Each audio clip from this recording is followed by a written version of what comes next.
บายดีพี่น้องสบายดีหมู่เพื่อนเมื่อมีอากาศนี่คอยมาทอดปลาอยู่นอกบุพี่น้อง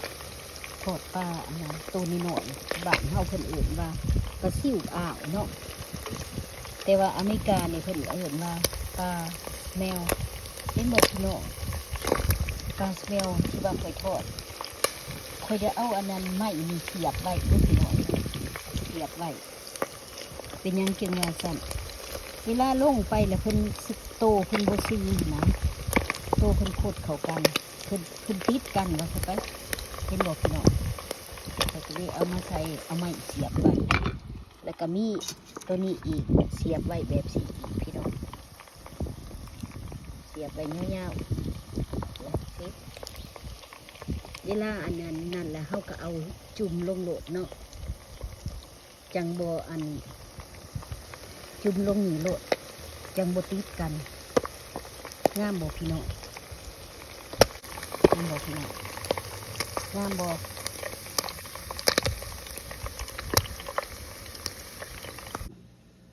ค่อยทอดค่อยเอาทำอิฐค่อยก็เอาไม้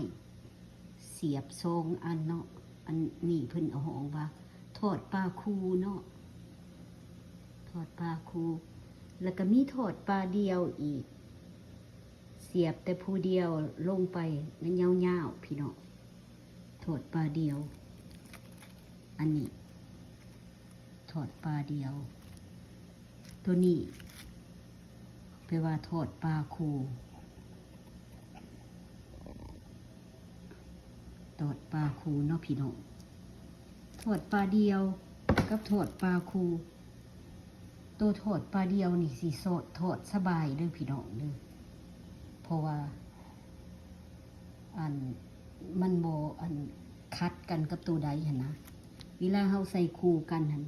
มันอยากคัดกันแหละมันอยากอันนั้นพลิกไปพลิกมาหยากแล้วก็อยู่ในหั่นก็ยิ่งมี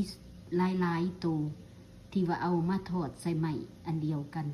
งามบ่พี่น้องแล้วก็บ่ติดกันเด้อพี่น้องเด้อเอาไปเฮ็ดเบิ่งเด้อแล้วก็สิมากินกันกับ